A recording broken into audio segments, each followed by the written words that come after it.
Welcome back to the session of the Hindu newspaper analysis for UPSC Civil Services Examination. Today we will discuss mainly four issues. The first issue is related to uh, India UK Free Trade Agreement, and the second issue is how does the World Bank classify countries by income, and the third issue is about Israel-Palestine war, and the fourth issue is related to Post Act. So let's discuss all the issues in detail. In this lecture, we will discuss about India UK Free Trade Agreement. Why in news? India and UK United Kingdom announced the conclusion of free trade agreement after 3 years of formal talk. India और UK ने recently free trade agreement announce किया है और 3 year की long कोशिश करने के बाद अब ये ट्रेड एग्रीमेंट साइन हुआ है. FTA will be implemented after the finalization of the legal document. Legal document के फाइनलाइजेशन के बाद FTA इम्प्लीमेंट कर दिया जाएगा. This will consist of 27 chapters such as digital trade environment etcetera. Legal documentation के अंदर अबाउट 27 चैप्टर्स होंगे जिसके अंदर डिजिटल ट्रेड से रिलेटेड, एनवायरनमेंट से रिलेटेड बहुत सारे इश्यूज हैं. इन सभी को फाइनलाइज करने के बाद दोनों कंट्रीज के बीच में FTA इम्प्लीमेंट कर दिया जाएगा. Both also agreed to negotiate a reciprocal double contributions conventions. Double contributions conventions के रेसिप्रोकल से रिलेटेड भी कुछ एग्रीमेंट किए गए हैं. DCC is a type of social security agreement. DCC यहाँ पर क्या है? DCC एक सोशल सिक्योरिटी एग्रीमेंट है. DCC will support trade and business by ensuring that employees moving between both countries and their employers will only be liable to pay social security contributions in one country at a time. DCC एक ऐसा social security agreement है जिसमें trade and businesses को बहुत ज़्यादा support किया जाएगा. Mainly दोनों कंट्रीज के अंदर जो एम्प्लॉय और एम्प्लॉयर्स जाएंगे दोनों कंट्रीज में सोशल सिक्योरिटी कंट्रीब्यूशन नहीं करना है.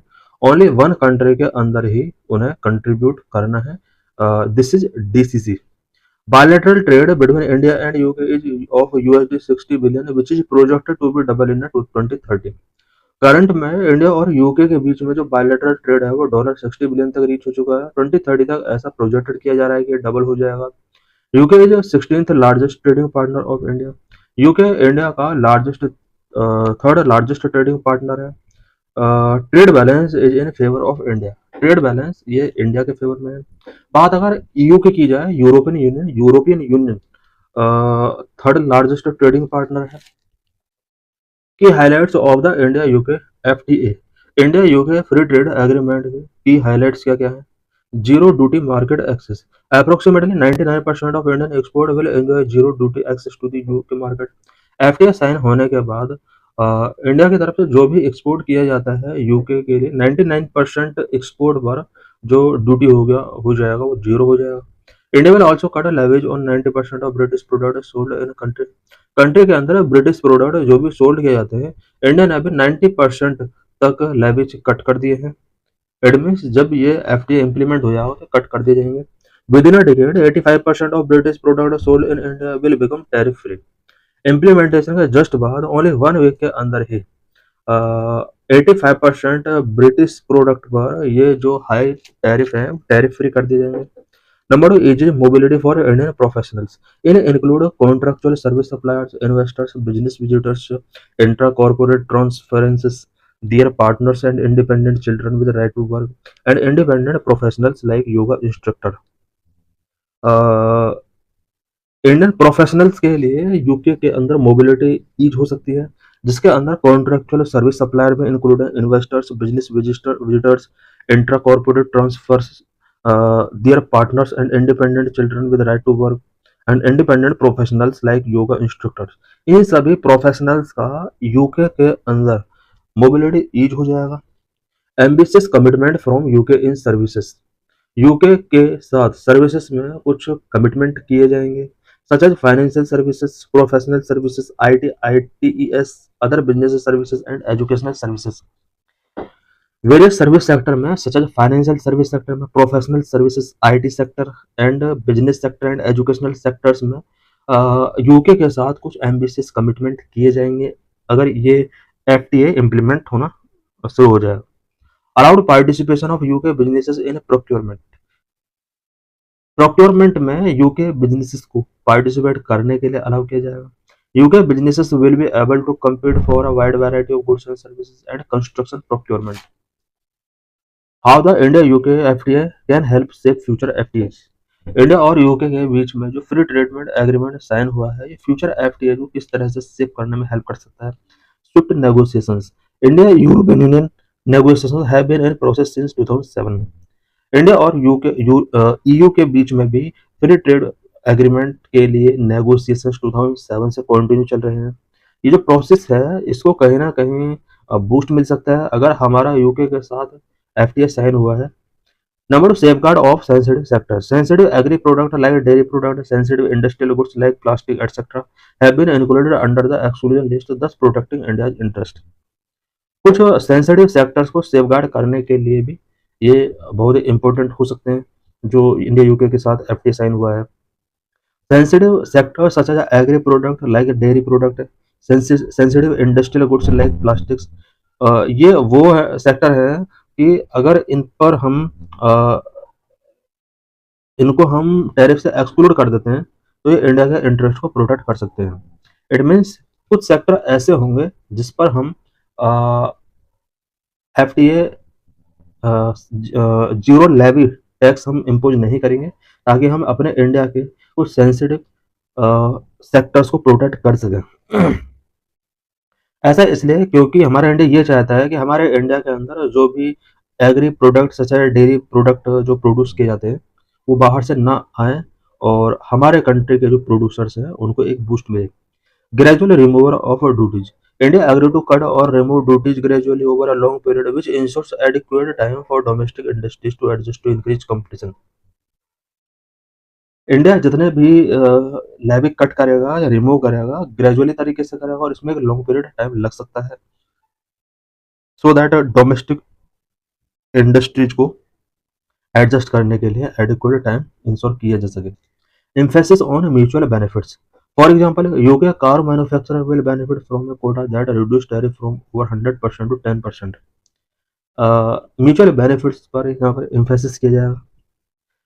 यूके के कुछ कार मैन्युफैक्चरर इस एफटीआई से बहुत ज़्यादा प्रॉफिट इन्हें मिलने वाला है क्योंकि इनका जो टैरिफ है वो 100% से 10% तक आ जाएगा। About free trade agreement, FTA क्या होता है? Free trade agreement is an agreement between two or more countries or trading blocs that agree to reduce or eliminate custom tariff and non-tariff barriers on trade between them. FTA दो और दो से ज्यादा countries के बीच में एक agreement होता है सो दैट कस्टम टैरिफ को रिड्यूस किया जा सके या एलिमिनेट किया जा सके एंड नॉन टैरिफ बैरियर्स जो भी ट्रेड से रिलेटेड है उन्हें भी खत्म किया जा सके। Free trade agreement includes, number one है ट्रेड इन गुड्स। गुड्स में जो भी ट्रेड हो रहा है वो इसके अंदर इंक्लूड होते हैं लाइक एग्रीकल्चरल और industrial product. Trade in services, services में जो भी ट्रेड होता है वो भी इसके अंदर इंक्लूड होता है। For example banking, construction, trading etcetera and also area like intellectual property rights. Intellectual property rights भी इसमें इंक्लूड होती हैं। India signed 13 FTA in the last 5 years with its trading partner like Mauritius, UAE, Australia, etc. Last 5 years में India ने 13 FTA sign किए गए हैं जिसमें मॉरिशस, यूएई, ऑस्ट्रेलिया इंक्लूड है। India experience with FTA, FTA के साथ इंडिया का क्या एक्सपीरियंस रहा है? Growing trade imbalance between 2017 and 2022, India's export to its FTA partners increased by 31% while its import increased by 82%। India ने जब से फ्री ट्रेड एग्रीमेंट साइन किए हैं इंडिया का एक्सपीरियंस बहुत अच्छा नहीं रहा है बिकॉज जो ट्रेड इम्बैलेंस इंडिया का काफ़ी बड़ा है। 2017-2022 के बीच में अगर देखा जाए तो इंडिया का जो एक्सपोर्ट है वो एफटीए पार्टनर के साथ काफ़ी इंक्रीज हो। इट मीन्स यहाँ पर हम देख सकते हैं कि ये प्रॉफिटेबल एक तरीके से, और इंपोर्ट भी इंक्रीज हुआ है 82% तक, एक्सपोर्ट 31% तक इंक्रीज हुआ है। एफटीए इंडिया के फेवर में है, ये इसके लिए नेगेटिव नहीं है। Low utilization, India FTA utilization remains very low at around 25%, while developed countries utilize is between 70 to 80%। India का जो फ्री ट्रेड एग्रीमेंट से रिलेटेड यूटिलाइजेशन है वो काफ़ी लो है। इंडिया ओनली 25% तक ही एफटीओ को यूटिलाइज कर पा रहा है जबकि डेवलप्ड कंट्री जो है वो इसका ज़्यादा प्रॉफिट गेन कर रहे हैं, 70 to 80% तक गेन कर रहे हैं। There are some potential gains in the form of technology transfer, value-added linkages, trade-related investment flow, and improved access to a greater variety of intermediate goods and services.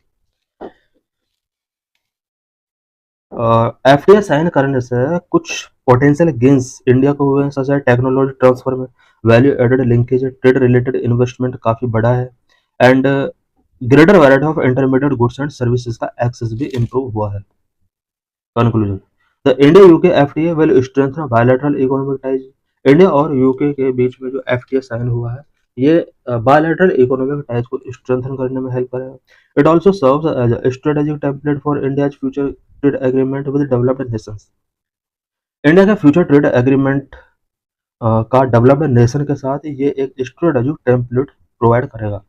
By addressing sensitive sectors, focusing modern trade issues, and ensuring a phased liberalization approach, it balances growth with a domestic safeguard. Sensitive sectors को यहाँ पर address किया जाएगा, modern trade issues को focus किया जाएगा, साथ ही fade liberalisation approach को यहाँ पर इंश्योर किया जाएगा और इसके थ्रू डोमेस्टिक सेफ गार्ड को ध्यान में रखते हुए ग्रोथ को बैलेंस किया जाएगा। What is POST Act? In this article, we will discuss various provisions of a POST Act. Why in use? The Sexual Harassment of Women at Workplace Prevention, Prohibition and Redressal Act (POST Act) came into force in 2013. Applies to all public and private sector organizations throughout India. India के अंदर all public and private sector organisations के लिए, specially in organisation में जो women work करती हैं, उन women के प्रोटेक्शन के लिए, सेक्सुअल हरासमेंट से बचाने के लिए 2013 में एक पोस्ट एक्ट लाया गया। इस पोस्ट एक्ट को sexual harassment of women at work place act के नाम से भी जाना जाता है। It mandated the constitution of internal complaint committees at all work place which employed more than 10 people. Post act के अंदर ये मैंडेट किया गया है कि जितना भी प्राइवेट और पब्लिक ऑर्गेनाइजेशंस होंगे जिसके अंदर मोर देन 10 पीपल वर्क कर रहे हैं, हर ऑर्गेनाइजेशन के अंदर इंटरनल कंप्लेंट कमेटी मैंडेटरी होगी। Women working in smaller enterprises in the informal sector could complain to local committees to be set up by the district authorities. Women जो कि smaller enterprises के अंदर वर्क कर रहे हैं, स्पेशली इनफॉर्मल सेक्टर के अंदर, उन्हें अगर सेक्सुअल हरासमेंट से रिलेटेड कोई कंप्लेंट कर रहे हैं तो डिस्ट्रिक्ट अथॉरिटीज के द्वारा जो लोकल कमेटी सेटअप की गई है वहां पर वो कंप्लेन कर सकते हैं। Supreme Court found serious lapses and uncertainty in the implementation of the POST Act 2013 and issued directions to the state unions and UTs to verify if all government bodies had formed the ICCs. Supreme court ने found किया कि post act 2013 के implementation से related serious lapses हैं, uncertainty है, and supreme court ने यहाँ पर सभी स्टेट यूनियन एंड यूटीज के लिए कुछ डायरेक्शंस रिलीज किए हैं कि क्या सभी स्टेट यूटी एंड यूनियन के अंदर गवर्नमेंट बॉडीज ने आईसीसीज फॉर्म किया है या नहीं। How was the post act form? Post act किस तरह से फॉर्म हुआ? बनवारी देवी incident. In 1992, a social worker with the Women's Development Project of the Rajasthan government was gang raped after she tried to prevent the marriage of a 1-year-old girl. उस act का जो formation का starting होता है वो बनवारी देवी incident से related है। 1992 में राजस्थान गवर्नमेंट के अंदर एक वुमेन डेवलपमेंट प्रोजेक्ट के अंदर वर्क कर रही सोशल वर्कर के साथ हुए गैंगरेप से रिलेटेड है, बिकॉज इस सोशल वर्कर ने 1-year-old गर्ल का मैरिज को प्रिवेंट करने के लिए ओपोज किया था। इसके बाद इस वुमेन का गैंगरेप किया गया। Supreme court 1997 guidelines, Vishakha guidelines. Supreme court noted the absence of any law that guarantee against sexual harassment at a work place. Supreme court ने ये नोट किया कि वुमेन के लिए ऐसा कोई भी लॉ नहीं है जो sexual harassment at work place के अगेंस्ट गारंटी उन्हें गिवन करे। इट मीन्स वर्क प्लेस पर भी वुमेन के साथ सेक्सुअल हरासमेंट होता है। इसको प्रिवेंट करने के लिए यहाँ पर पोस्ट एक्ट 2013 में इम्प्लीमेंट किया गया। It laid down a set of guidelines to fill the statutory vacuum till a law could be enacted. The POSH bill it was introduced by the women and child development ministry in 2007। 2007 में POSH bill women and child development ministry के द्वारा introduce किया जाता है। It came into force on December 9, 2013 after being enacted by the parliament. Parliament के द्वारा enact करने के बाद दिसंबर 9, 2013 से पोस्ट एक्ट को इम्प्लीमेंट कर दिया जाता है। Key provisions of POSH act. POSH act के क्या क्या प्रोविजंस है? Define sexual harassment to include unwelcome act such as physical, verbal, non verbal conduct. POSH act के अंदर सेक्सुअल हरासमेंट को डिफाइन किया गया है। कोई भी ऐसा unwelcome act such as physical, verbal, non verbal conduct, इसको यहाँ पर सेक्सुअल हरासमेंट की कैटेगरी में रखा जाएगा। List down 5 circumstances that would constitute sexual harassment. 5 circumstances में के थ्रू यहाँ पर सेक्सुअल हरासमेंट किया जा सकता है। इट मीन्स 5 circumstances को पोस्ट एक्ट के अंदर इंक्लूड किया गया है। Number 1, implied or explicit promise of preferential treatment in employment. Number 2, implied or explicit threat of detrimental treatment in employment. Number 3, implied or explicit threat about present or future employment status. Number 4, interference with work or creating an intimidating or offensive or hostile work environment. Number 5, humiliating treatment is likely to affect health or safety. ये 5 circumstances हैं जिन्हें post act के अंदर sexual harassment की category माना गया है। Define an employ and not just an accordance with the company law. यहाँ पर एक एम्प्लॉय को भी यहाँ पर डिफाइन किया गया है। All women employees whether employed regularly, temporarily, contractually और daily wages basis can seek redressal to sexual harassment in the work place. Employee की यहाँ पर डेफिनेशन गिवन की गई है। पोस्ट एक्ट के अंदर एम्प्लॉय कोई भी वुमेन हो सकती है, चाहे वो एम्प्लॉय वुमेन है या रेगुलरली वर्किंग करने वाली वुमेन है, टेम्परेरी कॉन्ट्रेक्चुअली बेस पर है, डेली वेज बेसिस पर है, कोई भी वुमेन वहाँ सेक्सुअल हरासमेंट को रिड्रेस करने के लिए यहाँ पर जस्टिस सीख कर सकती है। Expand the definition of work place. Work place की डेफिनेशन को भी पोस्ट एक्ट के अंदर डिफाइन किया गया है। It includes all kind of organisations across sectors, even non traditional work place, for example telecommuting and places visited by employees for work. Work place के अंदर यहाँ पर कोई भी काइंड का ऑर्गेनाइजेशन आ सकता है किसी भी सेक्टर में, even non traditional work place, and employees के द्वारा अगर वर्क के लिए विजिटेड भी किया जा रहा है, जहाँ पर विजिट कर रहा है उसको भी वर्क प्लेस यहाँ पर माना गया है। In this lecture, we will discuss about Israel-Hamas war. Israel war on Gaza. 21 months into the war, Gaza lies in ruins. Over 2.5% of its pre-war population has been killed. More than 6% wounded. Nearly all of its 2.3 million people displaced, and mass hunger is spreading across the strip. Israel Palestine war को about 21 month हो चुके हैं। Gaza पूरी तरह ruins हो चुका है। Gaza के 2.5% जो पॉपुलेशन है वो अब तक किल्ड हो चुकी है। मोर देन 6% पॉपुलेशन बाउंड हो चुकी है, and nearly all 2.3 million population Gaza की वो फुली तरीके से डिस्प्लेस हो चुकी है, और हंगर बहुत ज़्यादा स्प्रेड है करंट में। The scale of death, destruction of infrastructure and starvation has intensified accusation that Israel is committing genocide against Palestine in the enclave. Death और destruction of infrastructure and starvation बहुत ज़्यादा intensify हो चुका है। Number of children killed. Israel और फलस्तीन war में specially Gaza के अंदर कितने चिल्ड्रन मर चुके हैं। The chart show the cumulative monthly death toll of the children in Gaza. Gaza के अंदर मंथली कितने बच्चों का डेथ हुआ है। अक्टूबर 2023 में हम देख सकते हैं 3882 मंथली यहाँ पर बच्चों का डेथ हुआ था। जून 2025 में लगभग 17,121 बच्चों का यहाँ पर डेथ हुआ है। ये हम देख सकते हैं कि एवरेज 815 चिल्ड्रन अक्टूबर 7 से 2023 से लेकर अब तक पर मंथ यहाँ पर 815 चिल्ड्रन का कंटिन्यू डेथ हुआ है गाजा के अंदर। 59,676 killed as of July 2025. The number of Palestinians killed in Israeli attack continue to rise with no end in sight. More than a lakh have also been injured and over 10,000 remain missing. जुलाई 2025 तक बहुत सारे Palestinian Israel के attack के बाद किल हो चुके हैं, और अबाउट 59,676 पीपल यहाँ पर अब तक किल हो चुके हैं। 127 persons have died due to starvation in Gaza as of July 26. The toll include 85 children. Starvation की वजह से गाजा के अंदर अबाउट 127 पर्सन्स डेड हो चुके हैं, जिनमें 85 चिल्ड्रन इंक्लूड हैं। हम देख सकते हैं कि ये इजराइल पैलेस्टीन का एक मैप दिया हुआ है। Background of the Israel Palestine issue. Israel Palestine issue का बैकग्राउंड क्या है। World's oldest military and political conflict. Israel Palestine conflict current में वर्ल्ड का oldest military and political conflict है। The conflict is one of the world's oldest military and political conflict. Despite many attempts to resolve the issue, there has been no major outcome. Israel Palestine war को resolve करने के लिए मैंने attempts हुए, but कोई भी outcome इसका नहीं निकला है। वर्ल्ड का oldest military and political conflict है। Demand for a Jewish homeland in Palestine before first world war.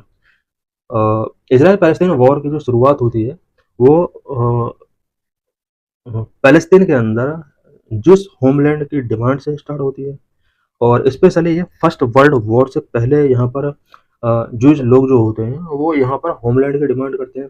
The issue started prior to the first world war when there was a demand for a Jews homeland in Palestine. Jews have migrated into the Palestinian territory from other place.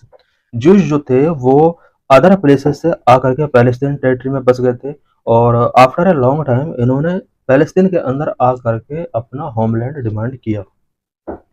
Balfour Declaration of 1917. The Balfour Declaration of 1917 by the British government gave support to the demand of a Jewish homeland in British-controlled Palestine.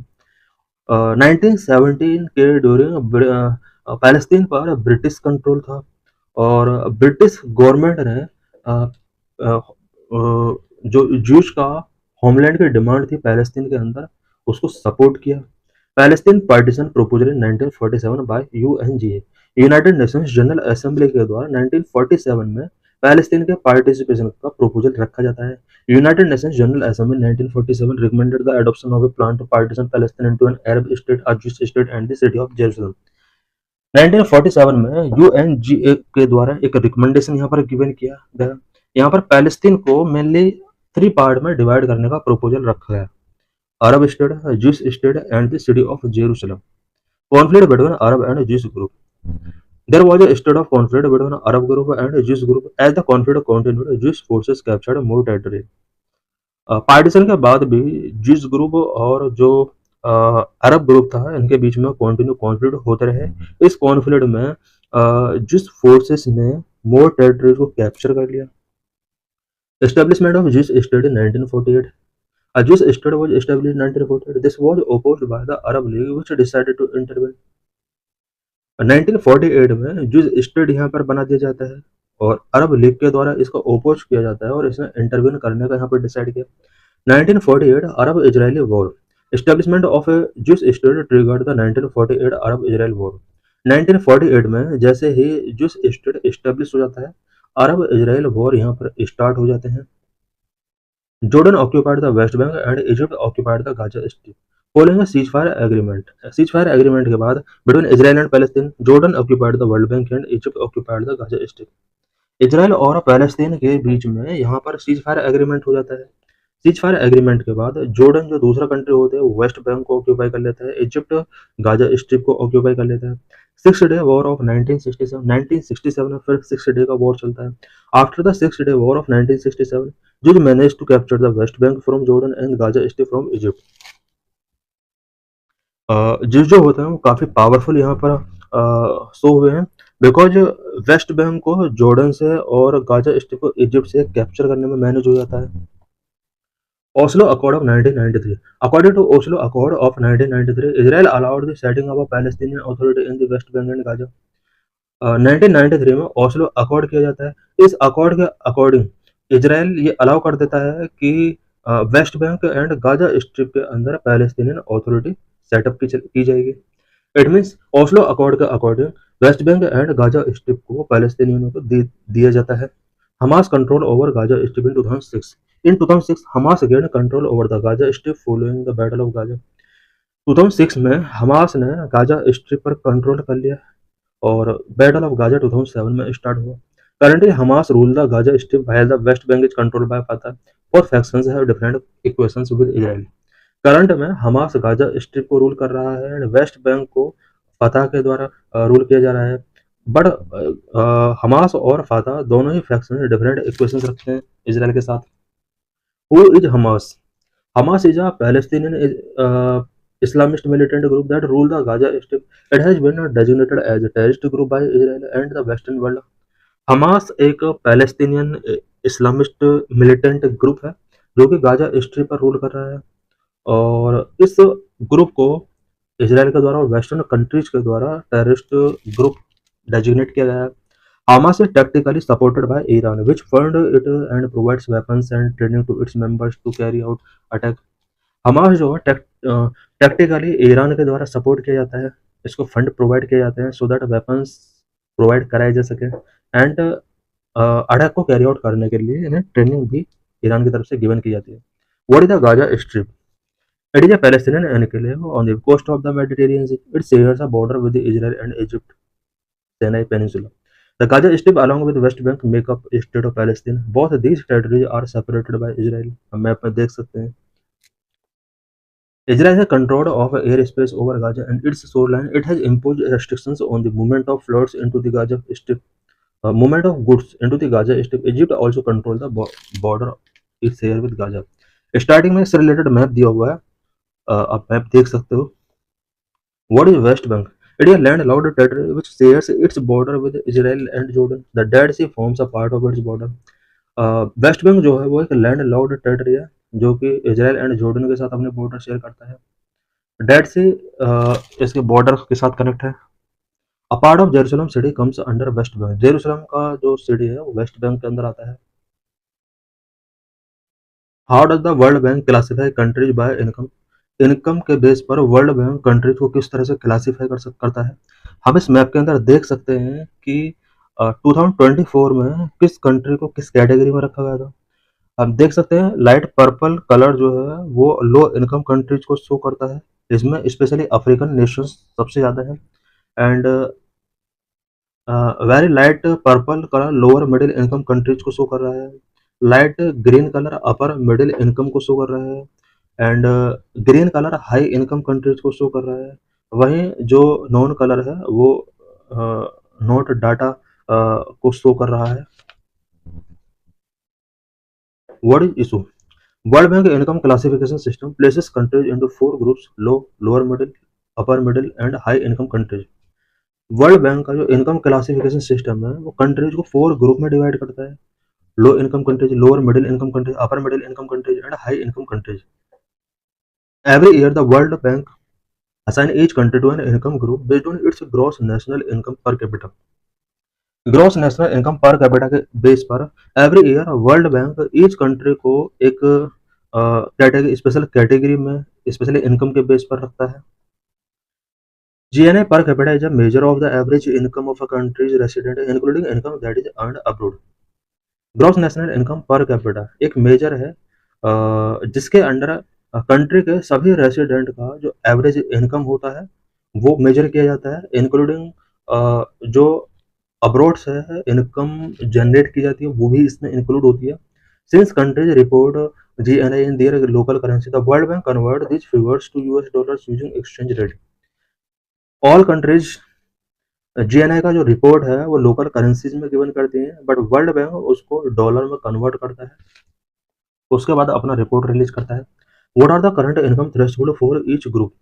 Each group के अंदर current income threshold क्या है? The threshold for the latest income group are: number low income $1135 और less. अगर किसी country का income है वो लो इनकम के अंदर आएगा. Lower middle income $1136 to $4495. Upper middle income $4496 to $13,935. And high income country more than $13,935. अगर ये किसी का इनकम है ईयरली तो उन कंट्रीज को अलग अलग कैटेगरी में डिवाइड किया जाता है. How often are these threshold updated? ये जो थ्रेशोल्ड है कब कब अपडेटेड किए जाते हैं? The income threshold are adjusted annually for inflation using the special drawing rights. ये जो इनकम थ्रेशोल्ड है ये एनुअली इसको एडजस्ट किया जाता है. What is India's current classification? As of 2023 India is classified as a lower middle income country. India को current में लोअर मिडिल इनकम कंट्रीज में रखा गया है. How many countries are in each classification? Each classification में कितने countries हैं? The number changes each year but as of 2023 there were 27 low income economies, 55 lower middle income countries, 55 upper middle income countries and 80 high income countries. The countries classified by income 2014 में countries को किस तरह से classify किया गया था? हम देख सकते हैं कि पर्पल कलर जो शो कर रहा है वो लो इनकम कंट्रीज को शो कर रहा है. इसमें इंडिया भी था 2014 में. इस कैटेगरी में इंडिया था और अफ्रीका के ज़्यादा कंट्रीज थे. हम देख सकते हैं कि इसमें बांग्लादेश, म्यांमार, पाकिस्तान, अफगानिस्तान सारे कंट्रीज इंक्लूड थे. एंड 2024 में अब इंडिया इस कैटेगरी से बाहर आ गया. इंडिया अब लोअर मिडिल इनकम कंट्री में काउंट किया जा रहा है. हम कलर डिफरेंस देख सकते हैं दौर में इंडिया का. और अफ्रीका का बहुत सारे कंट्रीज हैं जो लो इनकम से लोअर मिडिल इनकम कैटेगरीज में आ चुके हैं. Share of population bye income group in 2004, 14 and 24। 4, 14 and 24 में इनकम ग्रुप के बेस पर पॉपुलेशन का शेयर में यहाँ पर देख सकते हैं।